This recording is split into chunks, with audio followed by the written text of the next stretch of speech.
Chapter 45. The Hourglass of Benjamin Bergstrom, Michael.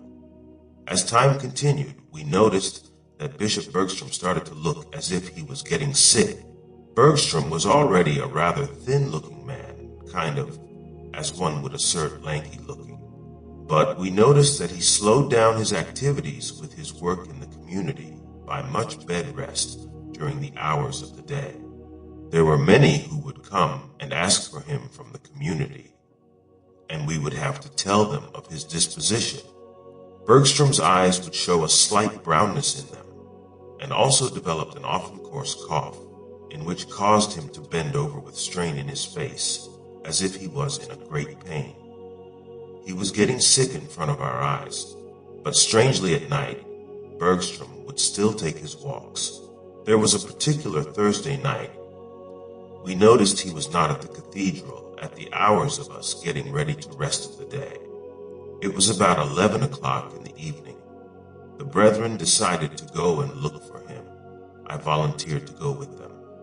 It was 7 of us who went to look for him. This night was very eerie. It was wet from the rain that fell earlier. It was cool, and there was a thick fog mist all through the city of Chicago that seemed to cause the city to a standstill. We searched for him for almost 2 hours, and some of us had began to worry, until we spotted him on a corner standing against a building in the shadows, a place the chief of police asked us to stay out of numerous times.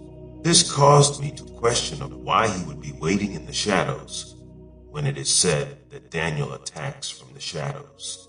We called his name and walked up to him, asking him why he was standing there at that time of night. He told us he was resting and waiting for someone. He then, after he said that, started walking back towards the cathedral. We looked kind of confused at one another, as to all subliminally questioning one another of who it could have been whom he was waiting on. Afterward, we just walked with him until we made it back to the cathedral. No one ever asked him whom he was waiting for, but I will never forget such a night as this and the fear that I felt inside. As we were all walking back to the cathedral, I felt an eerie feeling all around me that was as cold as the winter wind and as wet as a summer rainfall. It was a world that we consoled and yet refused to be a part of enough to resolve it in our lack of compassion. The atmosphere was still and yet enveloped with a fear and curiosity that was staggering. And I would guess that for the other men, it was because of what was said was going on through the media and the people coming to confession in terms of their families being murdered. But for me, it was something else that was secretly known and making me a prisoner of shame as well as fear. I was walking and looking around and into every dark area against the buildings and alleys. After a short time, my mind caught notice of the sound of all of us walking upon the wet streets. It was so very dreadful and eternally long suffering for me, and I longed for the time of when we reached St. John's Cathedral, so that I would no longer have to hear those shoes walking upon that wet ground, reminding me of my secret and pathetic lot. It had become a night that I suddenly craved to be ended quickly, and yet I knew that I would not be able to rest soundly. I so needed with an urgency to get back inside of the walls of the cathedral, and had began to walk more quickly than the others until I was in front of them. I knew that all of this fear was because of Daniel and his misdeeds, as well as my own fear of being exposed. I was so gutted with guilt and shame, and was lost of an intelligence of any emotion that I was feeling. But I could feel inside, in terms of this insight that I had, that this entire thing would soon come to an end, and I had no indication of where my life would be afterwards, or if it would any more have any substance, any meaning of being the biggest liar, the biggest hypocrite and murderer. Suddenly, as I was looking across the street, I saw in the fog a moving shadow against a building wall in an alley of a person slowly moving back into the alley, as if they were wearing a long coat. My heart was vexed to think that this could be Daniel. I began to walk quicker ahead, looking nervously around, until we safely arrived back at the cathedral.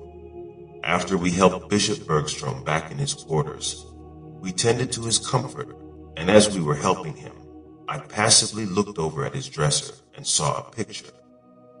I saw a picture of him standing with an older woman who looked to be a nun, and also a younger Middle Eastern-looking woman holding a baby on her hip that looked to have been about 1 year old. It looked as though this woman who was holding the baby was an amazing resemblance of Mary. As I was getting ready to focus on the picture by moving closer to it, Brother John had suddenly called me to leave Bergstrom's quarters by the bishop's wishes. I started Brother John wondering of why he would order me to leave suddenly, but I did not want to cause any problems. I just did what a brethren is supposed to do regarding orders of a bishop to do. I left and went to my quarters in a state of confusion of such a complex evening, and within the same moment of complexity, I hoped I had gravely misunderstood the entire suggestion. As I walked to my quarters, my mind was thinking the worst. My stomach had instantly become upset. Who was he waiting for in the shadows? After entering my quarters, I stood at my bedroom window and looked outside at the city from the back of the cathedral. I felt as a man who was dipped in water on a cold winter day and was sat upon train tracks by someone, awaiting the train to come, because there were so many signs of such possibilities of something coming, and the sacredness of what it could be was horrifying as well as humiliating. After a while thinking of things, suddenly there was a knock on my door. I said for them to enter. It was Brother John. He entered. Brother John. It was not I, Brother Michael, who suggested that you leave the bishop's quarters. It was his desire. Oddly so, I gave no utterance that led to his decision. I looked at him as to ask him why, because I did not understand even in all of my fears, Brother John. The first am not at liberty to tell you his reason, because even I don't know. I would not assume to understand such an order against your presence. I'm afraid it would only be misleading, as well as a misrepresentation of the bishop. But I do need to ask you something. I was hesitant in a fear, but I told him to ask me whatever question he needed to ask me. Brother John the first don't understand, Brother Michael, of why he insists on taking these night walks as he does at a time as this, while there is so much bloodshed going on in the city. Do you? I told him that I had no idea of why he was taking those walks. He then walked over and stood next to me by the window, also looking out.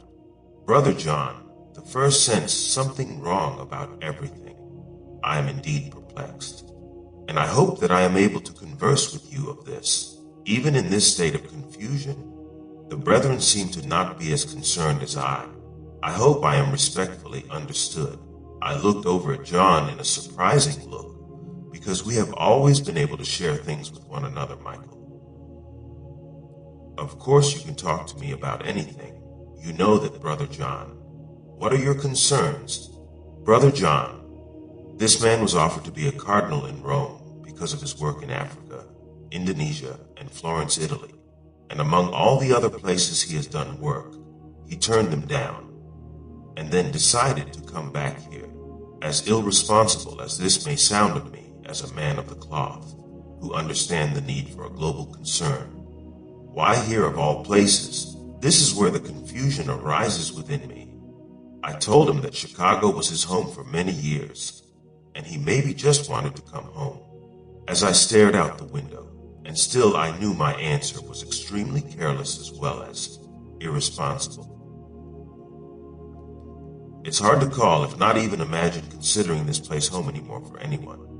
There's been such a shift in morality here, moving in favor of the beast within mankind, that it caused me this feeling of not only fear, but also helplessness. I sometimes feel, even in the counseling, a fear within for the people, and even ourselves. It sometimes seems as if the world is closing in on us, and we are helpless to be devoured, as there are truly no words that can save us.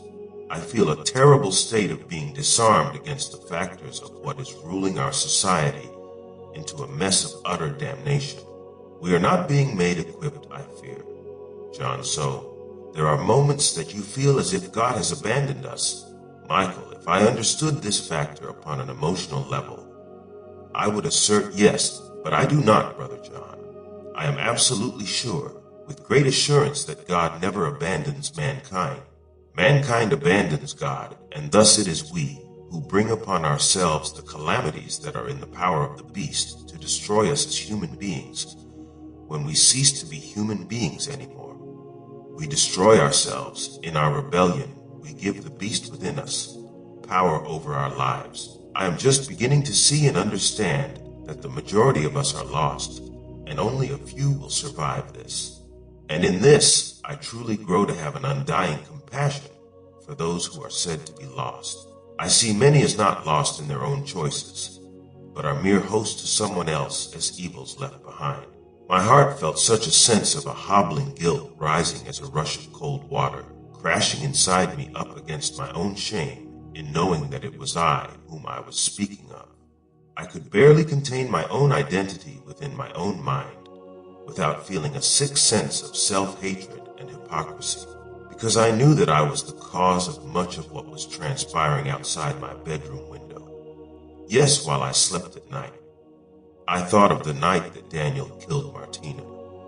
I slept in a warm, comfortable bed while she lay dead in an alley on a cold and wet ground dying. Michael, it's probably not as complicated as it may seem, just maybe to us, of why he decided to come back here. We sometimes perceive things as odd due to us and our limited understanding. If maybe being in that same position regarding the Vatican, would we have made a different decision had we been honored the same blessing and not be felt inside as a selfish one? I sometimes wonder if rejecting blessings as these is indeed a blessing unto itself, or if accepting them because of the condition of our hearts causes them to be a curse unto us. John, it is indeed a question to ponder upon. Michael, I think his decision causes all of us to question our own flaw of ambition in regards to his state of humility and where it derives from. It would be a dreadful mistake to only assert his humility because of his age. I would say that humility in this life is found in time to reveal itself as the greatest blessing in a world full of calamity and distress that sees only material assets and status as its source of resolve. I just pray that those times are not for those who are only living in their last moments. Brother John. So, you're saying that sometimes showing the greatest strength is rejecting the rewards that are deemed as the apex of success. Michael, yes, it reveals and exemplifies a great sense of humility and intelligence in a person. Even though they themselves are not trying to show others anything, there is an understanding there that is not commonly understood, nor felt, that brings them to a state of peace and clarity, without embracing the kind gesture of those who wish to celebrate their efforts towards humanity. It seems to be a peace that no one outside of them can understand unless they too are blessed to feel it, to know it. It is not them of rejecting anything, in the sense of condemning it as futile. It is more a releasing of that which is made and seen as vital to this world, but to them have truly no substance or real virtue. They have been risen above it by something greater than man can explain. It, to them, is simply material that could never add to them more of what is already present. John did not know that I was talking of my own personal objective in the priesthood. Michael, it is very revealing of a great standard of integrity. It was the choice I had made concerning my life in terms of my family and its wealth, or coming here.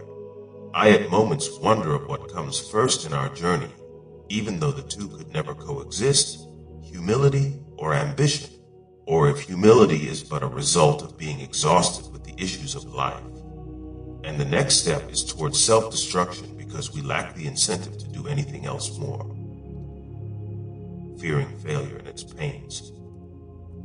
Brother John, it's a hard question to answer, brother, because fear has a way of convincing us to no longer venture to find the answers.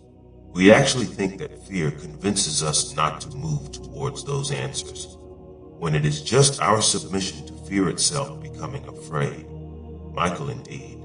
We tend to be afraid to move forwards, and yet are afraid not to move, Brother John. But it does take a real sense of humility in order to reject something as that without conflict, when most wouldn't because of wanting to feel important, due to not feeling secure within themselves. It takes a great strength. It itself still causes me, beyond my capacity to ignore, to think in all of this, his rejecting the cardinal position to come here. I believe there is something here he needs in order for him to find a peace that he has not yet obtained. There is something keeping him in bondage that he needs freedom. I would think that these walks at night are a way of finding his answers to whatever is causing his soul to grieve. This he seems to be going through alone by choice. This trial has only served as a distraction that is robbing us of what he has within to share. John paused and then said, Brother John, he just arrived here, Brother Michael, along with all of his knowledge and experience, and now he will be leaving us soon. Not much time to absorb what he has to pass on for the benefit of the mind. I feel that all of what he has experienced, his time is too limited in the flesh to express all of it. For a man as myself, who willingly places his feet upon paths in which leads to great understandings, it saddens me greatly that this particular path regarding him will soon be shortened. I asked him of why he said that. He sighed. Brother John, he's sick, Brother Michael. A blind man would be able to see that, but some of us haven't. How could one not see what one who is blind could see? John suddenly looked over at me in concern. Brother John, what has caused you to be so internally blind, Brother Michael? What has occupied and distracted your mind to such intensity that it has blocked your intuition of the obvious? I did not answer him. I couldn't answer him without revealing myself. He was correct. I was so in bondage of not wanting to be exposed, I had gotten blind to his being sick. We both stood there looking out at the city, a city that was losing its humanity at an accelerating rate untamed. Both seemed to be sharing a sense of helplessness for the city, as if we were locked inside of a prison cell. Then Brother John spoke. Brother John, he seemed to have been a bit uncomfortable with your presence. Brother Michael, for a time, I have noticed his limited converse with you, almost as an effort with energy to avoid it, almost premeditated. Do you know him from times past? I was nervous because, as was said before of Brother John Alexander, he had a very strong gift of discernment and understanding. I felt as though any answer I gave him would not be understood simplistically. He would, if not there, ponder on it until whatever his mind was destined to obtain or receive, only the truth in its simplest and conclusive content would protect me from this most gifted man. Michael, no, I don't know him. Nor do I understand his disposition of me, brother. I guess in time I will grow on him. If not, I would hope that he would in time point out something in which I can correct. If there is such a dilemma, it does cause me discomfort, though, to be the object of needed and yet unspoken reformation. I am sure in time he will be generous towards me of his counsel. Brother John, I'm sure. I will get my rest. I will see you in the morning. Maybe we can have breakfast in the city? I looked back at Brother John. Michael, yes, I would like that. Brother John restful, Brother Michael. Brother John left. I knew that what he was questioning me about was his way of saying to me that he was watching things regarding Bishop Bergstrom's attitude towards me, and also mine towards him.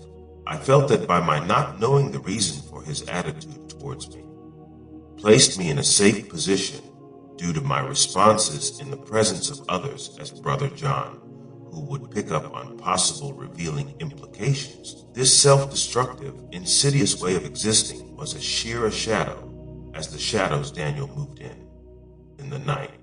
The same shadows that Chief Greg Myers had instructed the people of Chicago to stay out of for their own safety.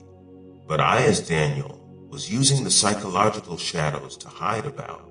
I then understood the genetic attribute of Daniel choosing the shadows to dwell in. I, his father, was the same as he, and he the same as I.